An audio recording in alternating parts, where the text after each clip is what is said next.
Good morning. Good morning. We are Facebook Live. This is 11:06 EST New York time. My name is Mm. Simona Smirnova, and this is Coffee Conversations with Inspiring Artists.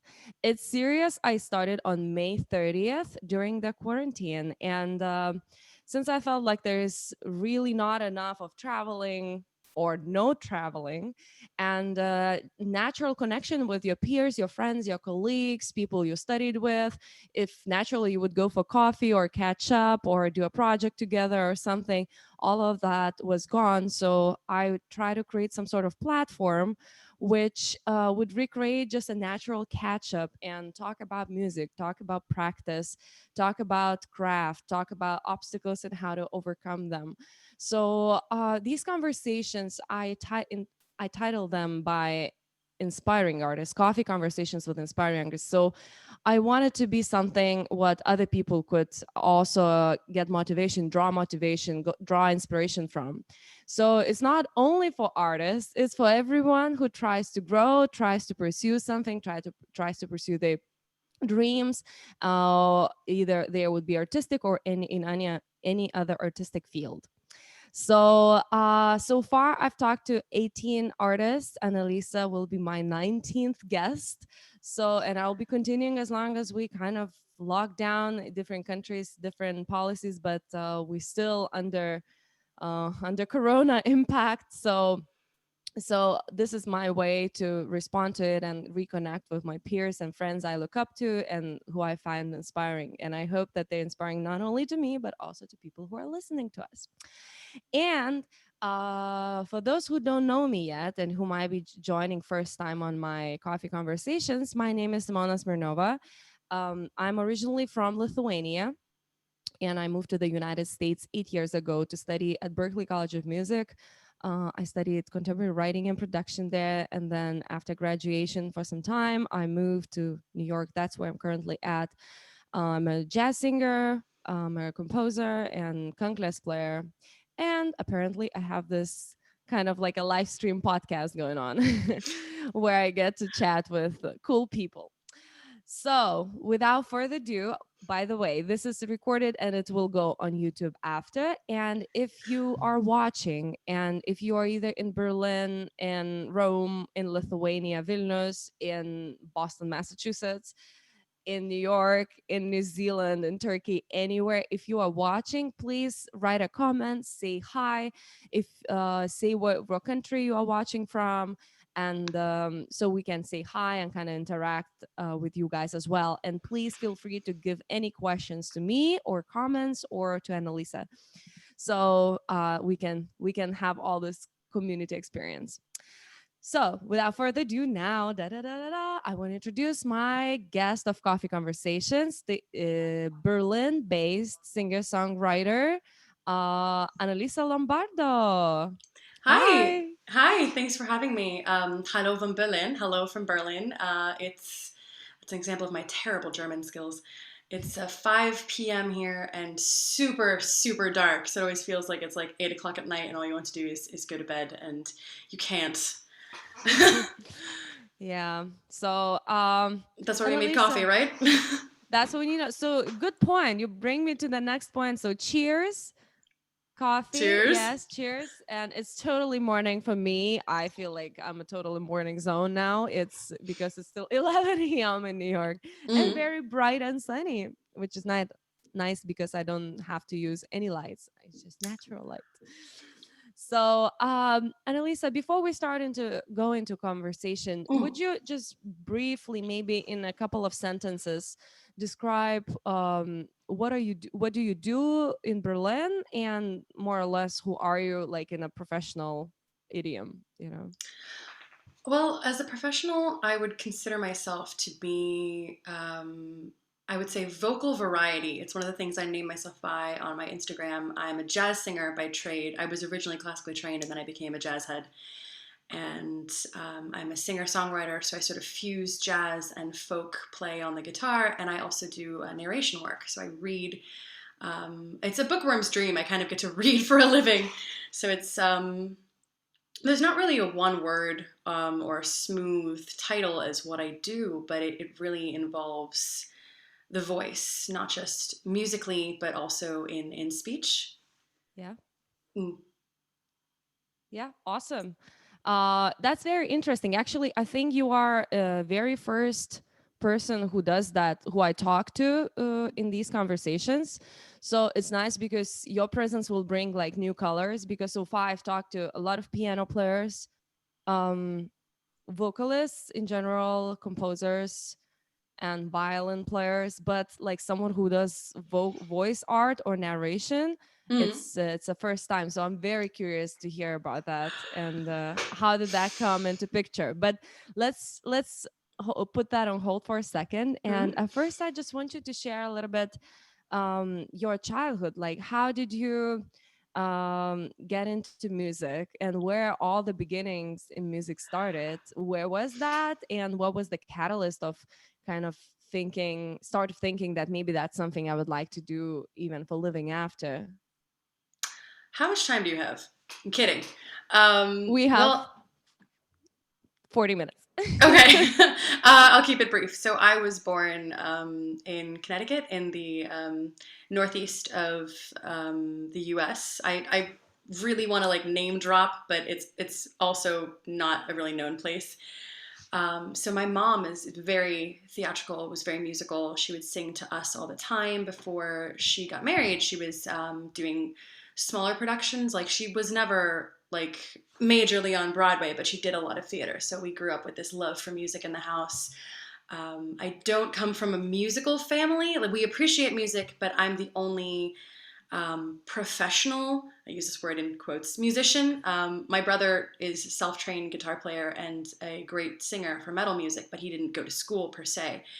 My father says if the doorbell counts, then he's a virtuoso, but he plays no other instrument. Yeah, That is funny. Oh. it's. I mean, I've got music, he's got jokes, so we can always just go on the road and be like a family troupe.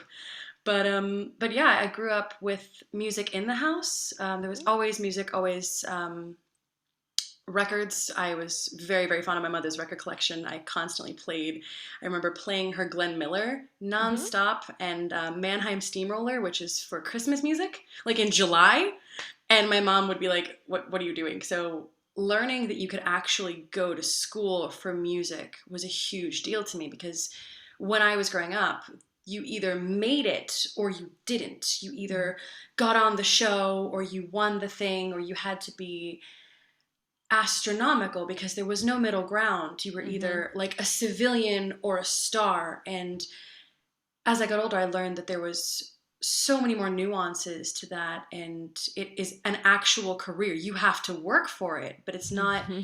something that falls in your lap and you're now just so happy and fabulous. So I decided to just get involved with everything. In grade school and middle school, I was in chorus, I was in show choir, I was in theater, I was doing all of these. I was essentially just a ham. I was in all of the performance things and taking theory classes, and I studied the saxophone for a little while when I was younger, alto and tenor. Hmm. Um, Taking piano lessons on and off, just really trying to get into music as a medium and finding what suits me. Hmm. And I also just never shut up. I don't know if you can tell. So being able to sing was like one of the perfect outlets for me. And now doing this speech work is, I have this thing where I'll read text and I'll repeat it in my head as how I think it should be interpreted best, and that was just sort of like a habit, and I didn't know you could make a job out of it. And now it's the tiniest nuance you change when you're speaking a piece of copy. Hmm. It either makes or breaks the piece, and that sort of attention to detail is somehow what got me the job. So Yeah, interesting. just being steeped in it, I think. Yeah, that's very interesting. Now, you were raised in Connecticut, right? That's what you said. Connecticut So and Massachusetts. So just New Connecticut and England life. Massachusetts. Yeah, Mm. so Berklee was always, so for those who are watching, Annalisa and I, we met at Berklee and then we hung out a little bit in Berlin a year and a half I think ago. it was about a year and a half ago, yeah. Yeah, I actually wanted to share a photo, but I don't think we took a photo. from that. No, I don't think which really Yeah. stinks. We were in Neukölln, weren't we? At one of those like hip bars where they put the candle in the Yeah, wine bottle. yeah. Yeah, And yeah. in these conversations, I really like to share some like very, low key, not professional, but like something like fun, cute photo, like a selfie of lunch with something we did together before coffee conversations. Yeah. And today I went through my phone history and I tried to see, did we take a photo in Berlin? But we didn't. So oh well, Womp but yeah, womp. so we met at Berklee, and that's what my question is, like, how at what point you decided that you want to go and study specifically at Berklee? Well, it was pretty close for you in the area. Ah, um, yeah. I um, mean, in high school, we high were school. encouraged to, I guess, I don't know if this is an American thing or it's done with all high school students. You have, your reach schools, the schools that you really want to get into, the schools that are your safety net. I did the exact opposite of what my guidance counselor told me to do, but without doing it on purpose. She, you never put all your eggs in one basket. You never pick only one school, but I'd gone on a tour of Berklee with my father, and I Mhm. think my piano teacher at the time, she had studied under a professor there, and I just thought, I want to go there. I have to go there. I applied also to Juilliard kind of half-heartedly, and I applied to Berklee early admission. And I thought, my thinking was literally, if they say no and my life is over, because that's the only place I want to go, I want to get it over with now. Mhm. So I did early admission, and they accepted me. And I just remember losing my mind, and Mhm. the entire family just made a huge deal out of it, this country and the other one. And yeah, they just, I remember auditioning with just a pitch pipe and just myself. And really, it surprised me that there was a place where you could go to study music. Most of my peers in high school were going to other colleges where music could be a component, but it felt like a bigger version of high school where there were all these different levels to make you well-rounded, but it wasn't specifically around one topic. And here I Mhm. am going to this school where it's all music all the time. It's the closest thing I can think of as like Hogwarts. We're going to school for magic, music, same thing. But it all, Right. right, but all the subjects are around the same core thing, music. And I had no idea that there were all these different factions of this one specific education, and Yeah. that was pretty nuts. And actually, I didn't live on campus until my sixth semester. Oh, interesting. Yeah, it was really difficult. I think I didn't really get the scope of like the enormity of what I had done by getting into this school, and not having to live on campus yet because I was not an international student or someone who Mhm. lived clear across the country.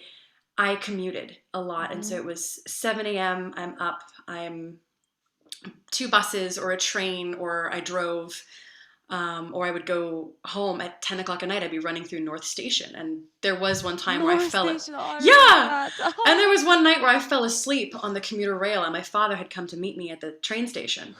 And he goes, "Where are you?" And I'm like, "I'm in Lincoln. I fell asleep on the train." And he had to come and get me. So it was after my moving to Valencia to study in Spain, where Mhm. my proximity to the school meant I had straight A's for the first time ever. And that was a really great argument to convince my family to go, "Hey, I gotta go all the way with this. I'm in it, and I'm sort of only going at 50% because I'm coming home by that timetable. I have to go completely into this fishbowl." And I did, sixth semester, and I did really well, and I was really excited to sort of wake up there and have more time, have more access to my teachers and peers and projects, and not worry about, okay, but up until when? How am I going to get home? And I think the immersion in that kind of world is really what it's all about. You're just steeping in music all the time, steeping in all of these different cultures, all of this whole experience, because it's not like you're away at college in the conventional sense where there are green lawns and different buildings. Our campus was sewn into the fabric of a city. Mhm. That's And right. yeah, and I was close enough to commute, but far enough that it was a real drag. It was really draining. So when I got to live there, I was over the moon excited, and Oh, it was just amazing. I had the most spectacular roommate, and Two of us and the cat. It was like an 80s Oh, sitcom. that's really nice. What was your major? Mm. So originally I went with a dual major in Uh-huh. performance and songwriting, and I think um, something else, but I can't remember. And it had dawned on me that a dual major would mean another year. So I switched to pro music, Mm-hmm. which I think was a weird title. You would think after 4 years you're a pro at music. But I did like the fact that you could sort of build your own major. So my focus was in performance and songwriting with a minor in Latin American music. Mm-hmm. Awesome. Yeah, that was listed in your biography. We have some highs here. So Maria is wow. She's my cousin. She's watching first time from this. So hi Maria. Hi back to Lithuania. We have Karen Griffin. That's my best friend in the whole world. 16 years. She hi Lisa and Simona. They call you Lisa, right? She's the only person who can call me Lisa in the Yeah. entire world. Watching from Virginia, USA. Hi, Mm-hmm. Karen. It's nice to have you here. Hi. Yeah, Sylvia Lombardo is also watching. I She's assume my that she. Zia, my aunt. My Oh, entire family in Auntie. Italy is probably crowded around someone's computer at this point. Oh, that's so sweet to have such family support. Oh, that's very nice. And I'm sure they're so proud of you going, through college and making your life in music across the Atlantic Ocean. Yeah, They must be really proud of you. they are definitely. I mean, education is a huge, huge thing in our family. So, Yeah. my father being a chemist, most people are like, "Oh, did he want you to go into medicine?" No, I mean, no parent jumps for joy when you say, "I want to be a musician," but he was like, "Okay, all right, so what do you have to do?" And essentially was like, "Great, awesome, so get to work." He had no opposition to it, which is really nice. Well, I guess that's my cue also to kind of give a shout out to parents who support whatever the artistic path would be. It's never like the first choice, I feel, for parents usually. Either you like a fine artist or actor or dancer. All of these professions kind of like have a very particular specific lifestyle where you have to involve yourself, which is like a lot of practice, discipline, and constant emotional ups and downs because you really truly care about everything you do. So Yeah, since your family is watching, and Sylvia says love it watching from Rome. Papa. that'd be my father. Okay, Yeah, awesome. So yeah, shout out to parents because I feel like when you're young, and even though like you might be an adult when you're like 20 or 21, um, you still need that support. Either you that need would be to know that it's financial or okay. just emotional support, Mm, that you have someone to turn to, and on those hard moments to look for advice and look for mentorship. So I think that it's never an easy thing for parents, but once they see the fruits ripe, they are really proud and happy. So that's awesome, Annalisa, that you have that support of your family. yeah, I'm very lucky. My mom loves music. My brother loves music. And when I found some of my brother's work on, like, I think it was a podcast on Spotify, I lost it. I was like, that's my brother. So when there's music coursing with us, I'm like out front championing it because we're lucky that we can say, hey, this is something we want to do. And, no one's come to us and say, no, you're going to be a doctor. Yeah. So now tell me a little bit. You are currently in Berlin, in Germany. Yes. How did you decide to go to Berlin? I always wanted to move back to Europe after graduation. I toyed with the idea of doing the master's in Valencia and the idea of going to Conservatorium van Amsterdam, just because I didn't know what else to do after my bachelor's. And that's not why you do a master's. But I knew that I wanted to move back to Europe for the whole of my life, not just if for example, New York is very jazz centric, but it's so saturated with incredible artists, present company, musicians, and they don't need another jazz singer. And people would ask me, why don't you want to go to New York? And I would look at them and go, you want to pay my rent? Or you go to California if you do pop. If you can go back to the country that you're from or you have a connection to, you do it. And I didn't want to just go somewhere where there was lots of to do in music. I wanted life. I didn't want just survival. I wanted every aspect of my life to be enriched. I love the way that we work with people in Italy, the way we work with food, the way you're not expected to be available 24/7. And that's not drawn on who you are as a person. In Europe, there's this beautiful separation of work and life. And it's okay if you don't get everything done. It's okay to care for yourself because that then makes you better at what you do or better for your family. And I thought, I want to live a life and also manage to put a roof over my head and take care of myself doing music. And it seemed the only feasible place to do that was Berlin. A friend of mine, his name is Francesco, he moved here after Berklee as well. And I just basically pegged him with all the questions I had. And I said, all right, Berlin, spill it. And he told me everything I could possibly need to know. And I moved back to Italy originally as an idea to be there and go back and forth. But music work is pretty scarce in Rome, so I had the money to visit Berlin once. So I made sure to visit when it was freezing cold, so I wasn't falling in love with the summer and, it seems nice. Visit when it's cold and gray and dead, because then you're sure that you want to go. And I just fell head over heels, and there's so much less now with Corona and everything, but it staggered me how many jazz clubs are a dime a dozen out here and how much work there is. Everyone, all of my circle are creatives. It's a giant wolf pack of artists, and we are not the mainstay here, but there's so much of us. So deciding just from ideas that I wanted to go there, I'd heard enough about it, and the more I heard about it, I liked it. And then I went for a visit, and by that August, 2 years ago, I had moved with 2 suitcases and a guitar, and I was just going to plonk myself down and make it work. It had to work, and it has. I haven't left yet, so it was kind of insane, but I knew enough about it as an idea. I used to say that I didn't have it all figured out. It was impossible to get a job in Berlin from Rome. And I would call people up on the phone, and use my broken German like I was some sort of ambassador. Get me Germany. And I said, I don't have all the answers, but I've got guts, I've got brains, I've got just a little bit of money, and I've got friends. I can pack a suitcase, and I left. And, it hasn't backfired yet, so...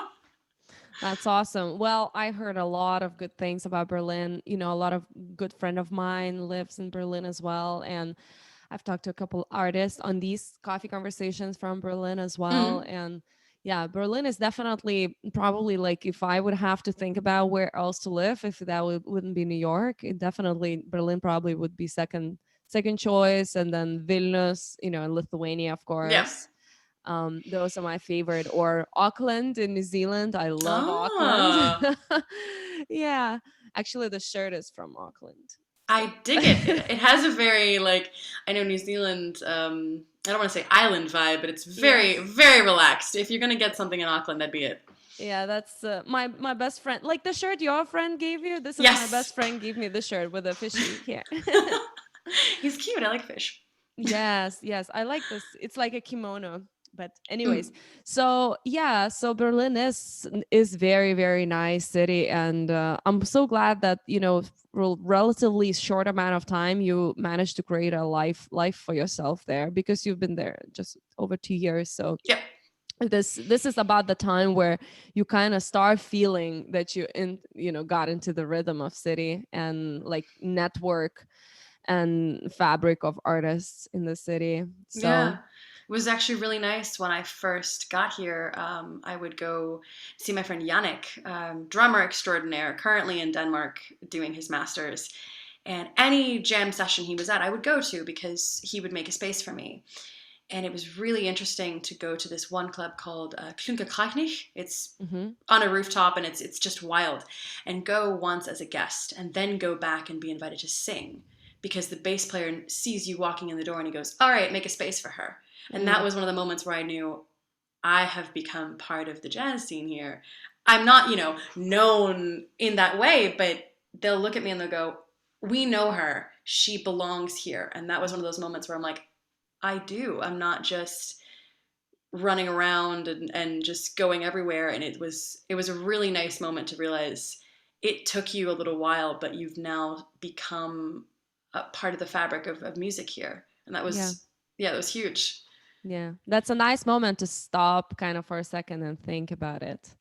Because sometimes we just like, oh, cool. Okay. Next thing, next Right. thing. We're just go, go, go. And when you look back at everything you've done, I am serially, for those of you who don't know, I redid the bio that I sent to Simona because I am the first person to talk myself down. I don't mean put myself down. I just don't like to talk myself up in that sense. And I'm always like, yeah, but they did this. Yeah, but what could you do next? Yeah, but it's not as good as. And when you take that time to look back, the first thing you're met with is resistance of yourself to say, no, that's taking time to pat yourself on the back and that's an exercise in ego, but it's not. It's realizing that you've walked all this way and it's okay to look back and go, wow, I used to be all the way back there and now I've come all the way up here. And I think if you don't pause and notice that, often when you do, it's staggering. It is really a shock. And then if you don't appreciate yourself. And I think as musicians, we have this thing where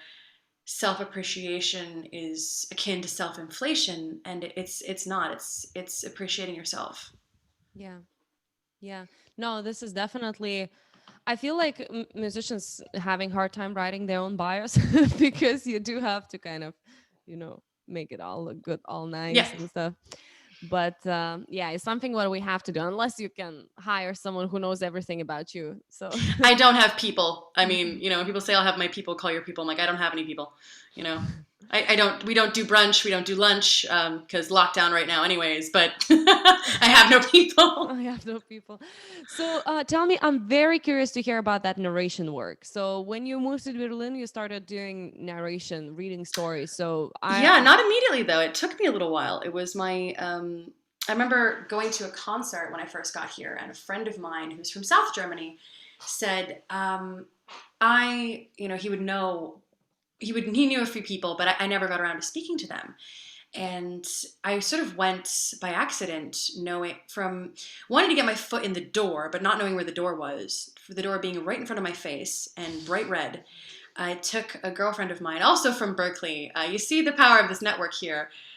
She was my first German teacher, and I didn't meet her until I moved to Berlin in person. And she put me in touch with my friend Louisa, who is an engineer for Blinkist. And she overheard a conversation one day, and they said they needed one more female narrator with an American accent. And I was like, ooh, ooh, ooh, me, I'm all those things. And after 3 rounds of auditions, they hired me. They hired me actually during our first lockdown in Germany. So it was really difficult to sort of recalibrate the space that I was living in. I was subletting at the time, and having the quality of work, because my audition pieces were done at a friend's place who's an audio engineer, and he literally inverted his couches to make a booth for me, and we were using a different mic, so it was sort of having to recreate that myself. And getting to read copy like this, it's not animated, it's not particularly, I'm not voicing a cartoon or anything, so it's having to channel upbeat. You don't want it to fall and be too, Bueller, but you're supposed to be getting information across, but keeping it kind of fast, but not too fast, lively, but they still have to understand you. You have to make sure it's all factually correct, pronounced properly. If we have pieces of copy with multiple languages, it's a little dicey. It can be pretty involved, especially with Blinkist, because they have to go, go, go, go. There are so many freelancers in the audio team that it's a little bit like the turnover is as fast as possible. Mm-hmm. I see. And have you ever thought of doing something like that before? Like when you were still in Massachusetts? No, I thought that it was something that might have happened if I became, musically larger than I was, because it Yeah. seemed to me when I was growing up, some of my favorite cartoons were voiced by the singers that I liked. Yeah. Um, And it didn't really occur to me how one got into it, because you don't think about it when you're a kid. The sound just comes out of the character's mouth. I ended up going to Huxley's in Berlin and watching, and this was my sort of first stepping into German cartoons, a show called Baby und Tina, Baby Mm-hmm. and Tina, and getting to watch it be taped live, like with a Foley artist and everything. And my German friend is freaking out because she knows all these actors and actresses, and they're known for all these other things, but they are the voice of that character. So for her, it's a whole different experience watching the voice that's attached to a cartoon come out of an actual human. And I'm just fascinated with how this works. It was like witnessing an old-time radio show. And one of the things I want to do is get into commercial and animation and things, but it didn't really occur to me that that was something you could do hand in hand with music. It just, Mm-hmm. you might brush up against it, you may not. And I had no idea how. And I just sort of got my feet wet with something a bit more clinical, as it were, because I'm not reading, you know, I'm not reading anything super dramatic. It's just like, here's the cycles of sleep and things like that. So it's nice to sort of, the dry runs on this dry copy have actually really helped me get an idea for different tones for what I could be doing. So I've Yeah. got the serious stuff in the bag, I think. Nice. Now tell me, Annalisa, how do you like Berlin as a city beyond like music and jobs and things like that? But like, how is the life of an artist in Berlin? Maybe before Corona. Oh, before Corona. Okay, one word: bohemian. Bohemia. Bohemian.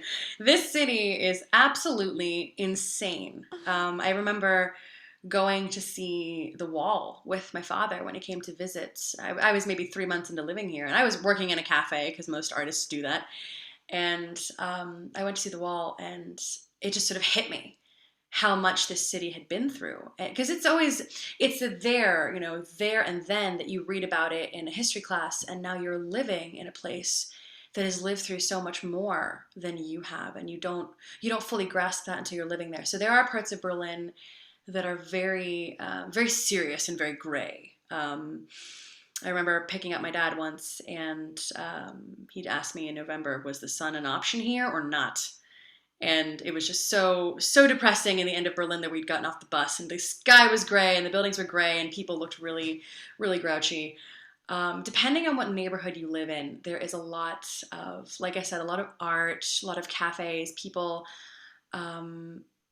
do sort of enjoy their lives, but I really do think it's such a mixture of all different types of German people, different generations, international people, um, everyone with different occupations. So it's really interesting to watch this city where, you're going to have this very serious office and the people rushing in and out. And then 3 doors down, you're going to have this third wave coffee shop and these yuppie new age people sipping their lattes and, debating about things that are not on the table for someone running in and out of that office. And it's, Hmm.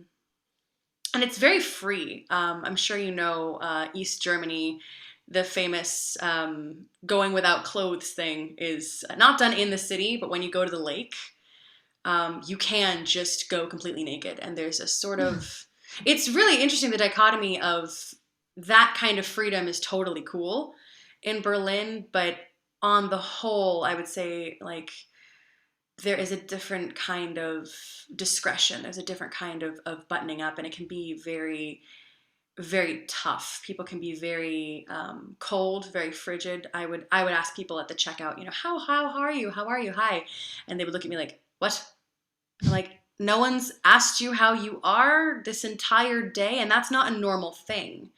It's seen as not invasive, but it's just, you're not, Americans are very chummy from the get-go, and that's not a very German thing here. So people can Yeah. tell immediately, even if I said it with a perfect German accent, that I am not from there. Hmm. And again, it really depends on your neighborhood. Where we Yeah. were having our wine that night was very, very bohemian, candle lit, very busy at night.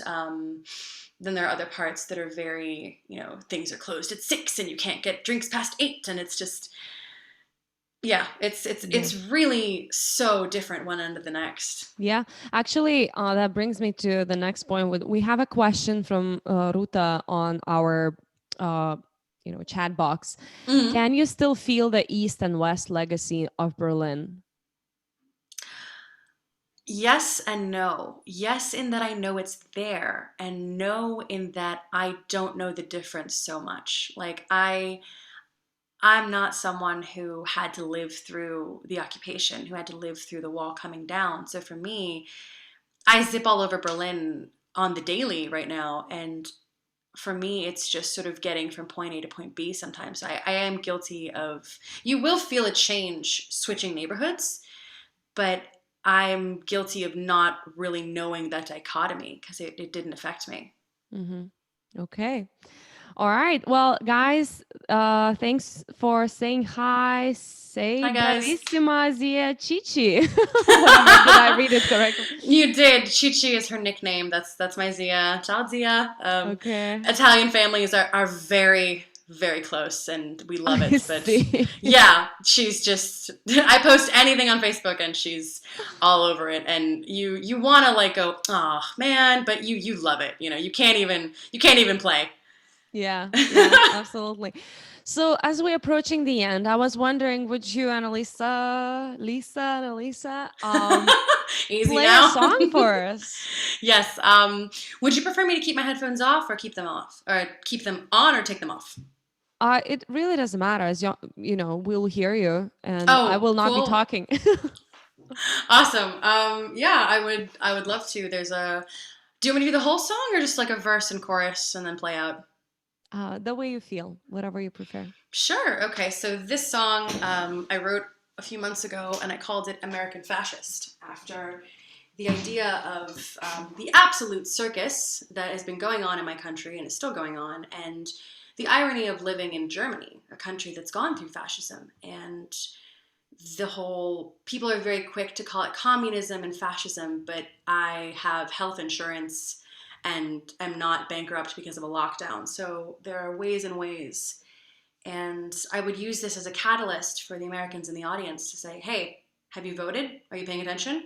And now that we have this whole debacle with a certain orange someone not leaving office, I want to get this recorded and published as sort of a musical protest. So I'll take my headphones out so I can hear myself. All right. All right. All right, let's hear Annalisa Lombardo from Berlin.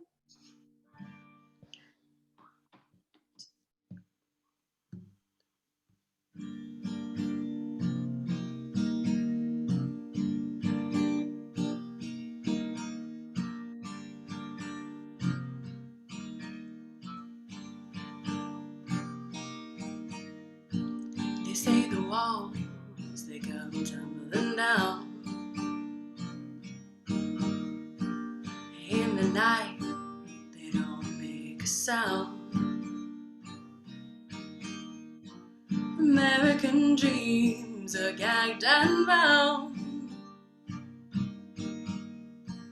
because the walls, they come tumbling down. Behind the lines in your mind, wiretap, cause nothing's a crime. Anything goes, you and I know that they're coming to find us. They're coming to find us. They're coming to find us. What happens when they find us? And every day the numbers rise. Reality was just a lie. And how much more can there be? Make it out alive, we'll wait and see. Behind the lines in your mind, wiretap, cause nothing's a crime. Anything goes, you and I know that they're coming to find us.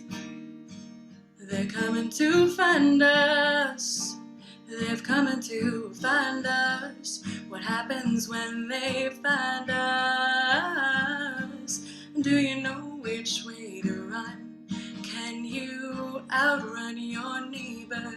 Do you know which way to run to outrun their gun? Do you know which way to run and outrun your sisters and your brothers? Do you know which way to run to outrun their guns? They're coming to find us. They're coming to find us. What happens when they find us? They've come, they found us. They're coming. Thank you. Very That's nice. definitely the closest thing I've gotten to a protest song. I'll Mhm. plug you back in. All right, so. Thank you Yay. so much, Annalisa, for sharing your new song. Thank I you for having me and putting up with my guitar skills or lack thereof. No, it's great. Thank you. And I love your voice and how you sing and you compose the melody. Thank you so much. Goodness, me And flatter me, Karen Sonata. is clapping and Bella Papa. Oh goodness. Oh my gosh, that's my family and my best friend, and Best I. friend. That's yeah. Karen is my best friend of 16 years, and she's just bet you she's flipping out right now. That's really cool. um, That's really cool. Yes, they clapping. Thanks, guys. Thank you, everyone who were joining and asking questions and saying hi from different parts of the world. I hope some Berklee folks as well would join. If there are, say hi as well from Hi Berklee guys. alumni. Yes. So, Annalisa, for the very final wrap up note, would you like to share anything like current, what's happening artistically with your life? I know Corona is a funny time for Yeah. artistic things. Yeah. But It's such an interesting thing right now with it's always, this evolution of being a musician, of having, vinyl, then CDs, then streaming platforms, and having to sort of adapt for a completely new reason now, not just the changing of the industry you're working in, but a global pandemic is a much more serious thing. So I want to put out a reminder that we do need art and we need artists. When you're home and you can't go to work, you're watching films, you're listening to music, you're reading books, you're listening to audiobooks. So please don't discount art, especially when it's at the level that I'm at, in the sense that it's very grassroots.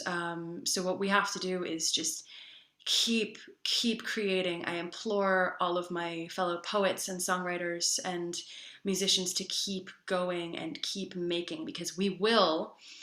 To answer that song, we will make it out alive, and you just have to sort of adapt your platform. Like I'm redoing my website. I'm redoing business cards. I'm taking this time to sort of focus on what I'm doing, what my artistic brand is, I guess, and hone into that. So when we come out the other side, I'm ready, because you will have been through something very trying.